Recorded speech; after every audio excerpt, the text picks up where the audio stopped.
Okay, so let us solve this circuit by our nodal analysis. So determine the voltages at the nodes. We have node A,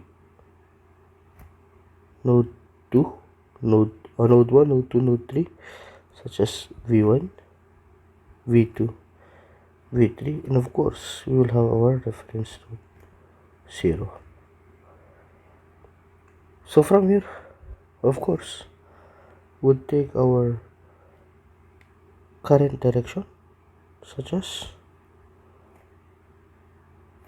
I13, meaning from V1 to V3,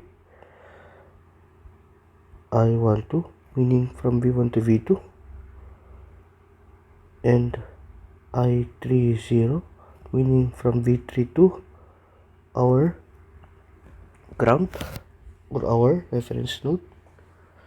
And then we have our Ix, which is equal to I20, I20. Now for the equation of these three, so I have I13 is of course equal to V1 minus V3 all over 2, and my I2 will be equal to V1 minus V2 all over 3.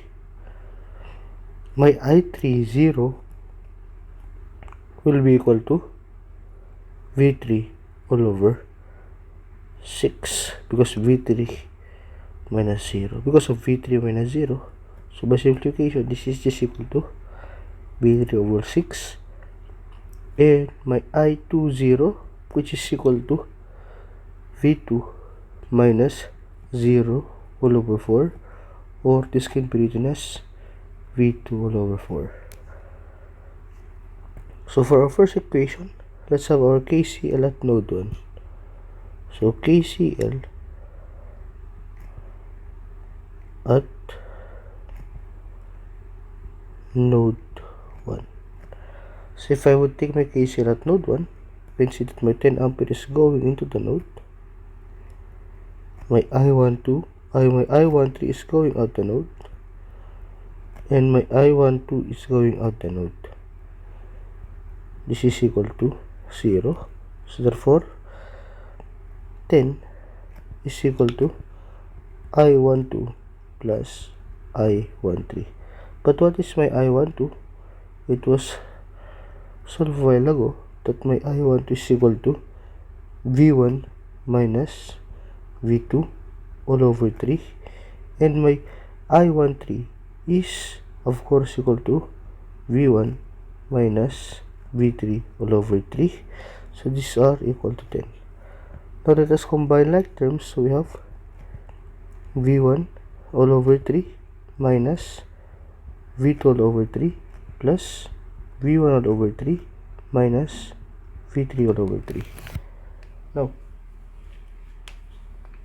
from this equation, what are our like terms?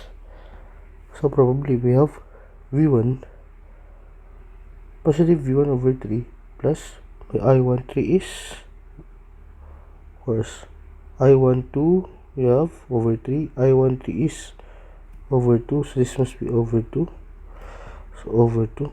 Okay, so these careless simple mistakes sometimes will lead to our wrong answers, so be careful as you go on with our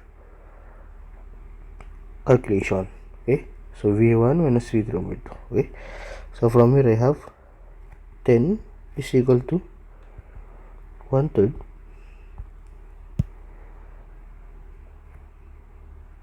minus 1/2.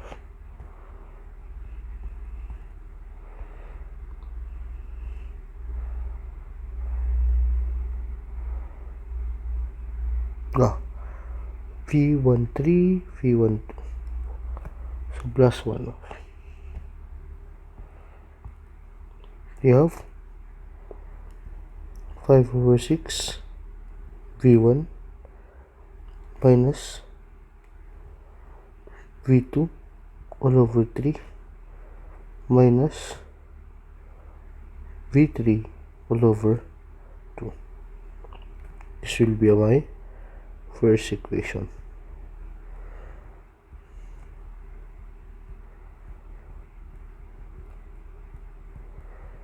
Now, next, let's have our KCL at node 2.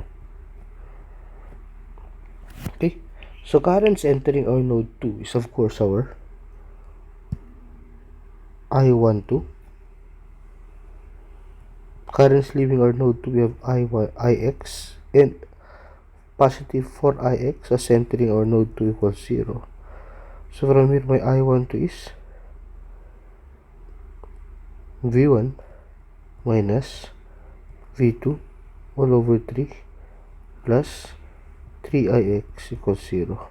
What is my Ix? Take note that my Ix was initiated a while ago as I20. So therefore, I have V1 minus V2 all over 3 plus 3 over 4 V2 equals 0. So from here, I will have 1/3 V1 minus, so 3/4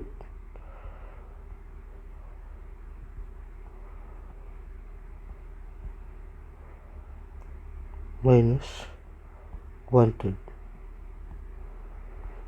in which I have plus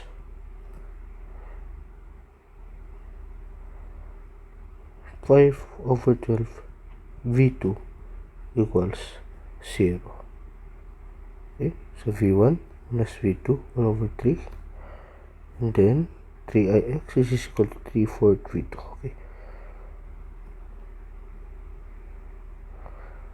right, so V2 minus 1/3. Okay, next is at my node 3. So at node 3, take note guys that we must make sure that our equations are correct, because it may lead to our wrong answers. So next, we have our node 3.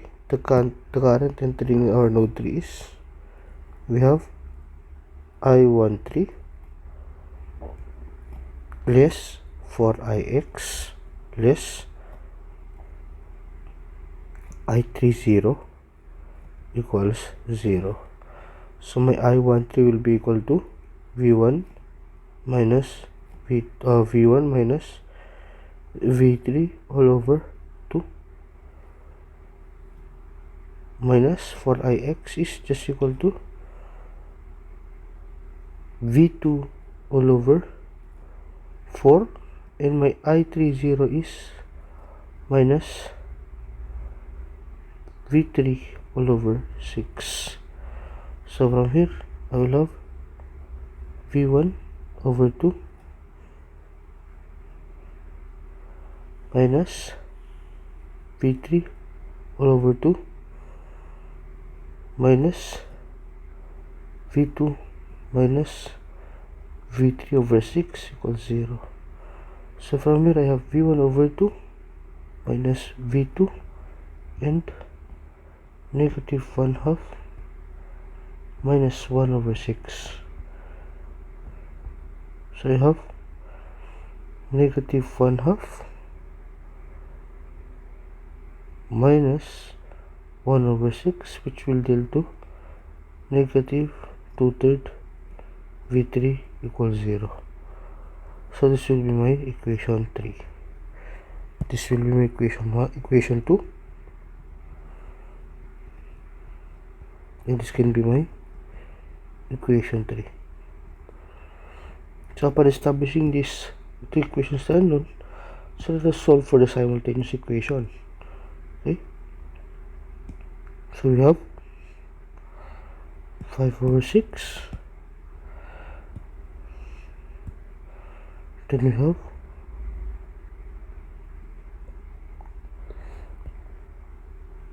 negative 1/3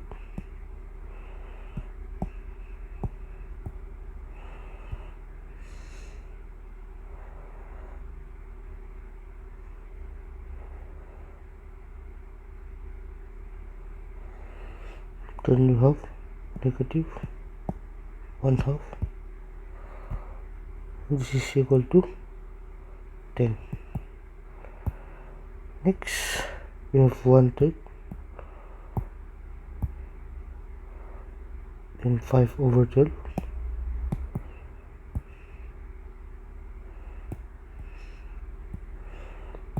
0, 0. Then we have 1/2. Negative 1 and negative 2/3.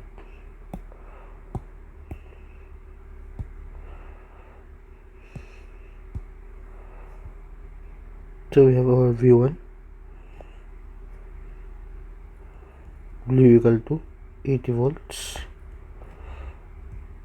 V2 will be equal to 64 volts, and V3 will be equal to 156 volts. Okay, so this will be our voltages applying V1 and V2 and V3. So we have 80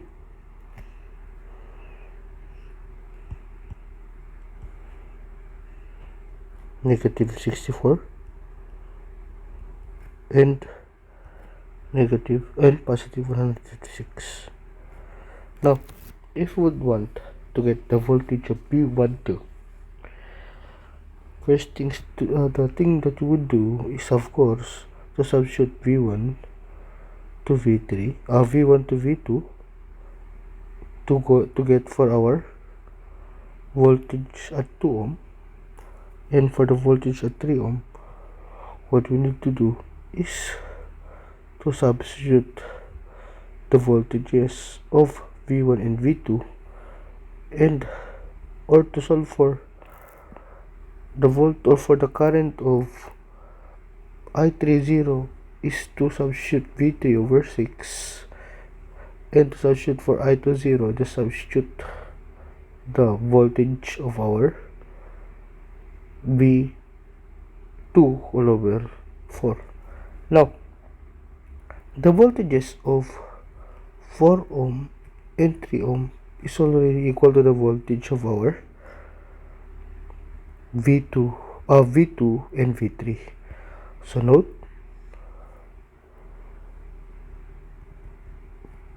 V2 ohm, V4 ohm I should say, is equal to V2, which is equal to negative 64, and my V3 6 ohm is equal to V3, which is equal to 156. Now, V3 ohm is of course equal to I13 multiplied by 3 ohm, positive 3 ohm. I12 I should say, I12 multiplied by 3 ohm, and B2 ohm is equal to I13 multiplied by 2 ohm. So our I13 is equal to V1 minus V3 over 2, which is equal to, so mode what? Okay, so I13 is equal to V1 minus V3 over 2.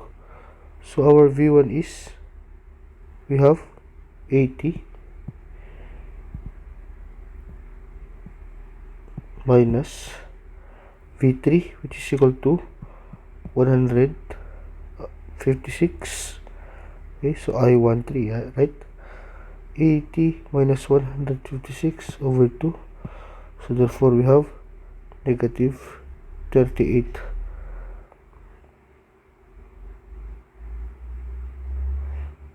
Negative 38 ampere.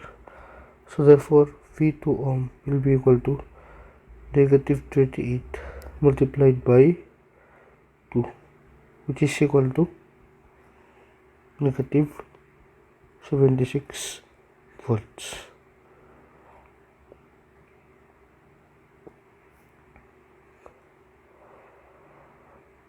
Next, for my V3 ohm, so V3 ohm is that we have 3 multiplied by V1 minus V2 all over 3. So as you can see, I can just cancel out by 3. So therefore I have V1 minus V2, which is equal to 80 minus negative 64, which is equal to 80 minus negative 64, which is equal to 144 volts, right? So from here I will have negative 76 and 144. Okay, so